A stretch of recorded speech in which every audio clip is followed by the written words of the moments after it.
Hello again. Gruesome footage has emerged apparently showing Syrian rebels executing loyalists while their victims pleaded for their lives. Now, some of the images you're about to see are extremely graphic here. One of the gunmen is heard referencing an Al-Qaeda-linked group behind several terrorist attacks in Syria. Meantime, the armed rebels are claiming new advances in their drive towards the capital, Damascus. Let's talk to news analyst Patrick Henningsen, who's on the line from London. Patrick, hi there. Although this latest video, we saw a bit of it on the screens there, can't be fully verified if it is genuine, how might it affect the Western backing of opposition fighters? Will it change anything? No, it won't change anything at all, Kevin. In fact, I believe that the leaders of our Western countries, particularly the NATO countries, are encouraging the Syrian terrorist rebels, guerrillas, whatever you want to call them, to really accelerate the bloodbath in that country, because in the eyes of Washington and London, the bigger the bloodbath, the quicker they can have regime change. On Friday, UN Chief Ban Ki-moon warned the UN General Assembly that civilians were being massacred almost daily across Syria, quoting here, with human rights violations carried out on a wide scale by all combatants. That's what he had to say. With that in mind, can any viable peace plan even begin to start soon?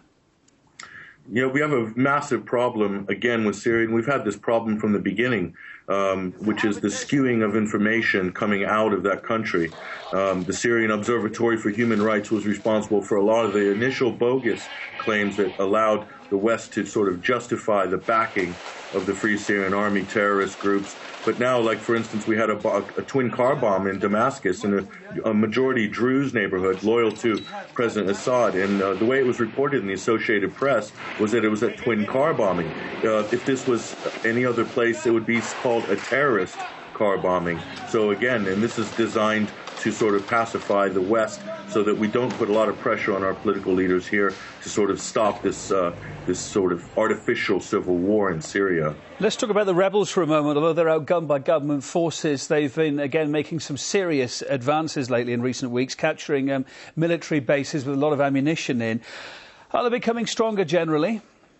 Yes, they are. They're becoming stronger, and it only stands to reason because the amount of effort that's being put from mainly the UK and the United States in Congress with the Gulf states like Qatar, Saudi Arabia, and so forth. And also Turkey as a NATO country is also contributing to this effort to really arm and give backing, logistical backing, satellite backing. A report just came out this week where they're supplying satellite units to rebels.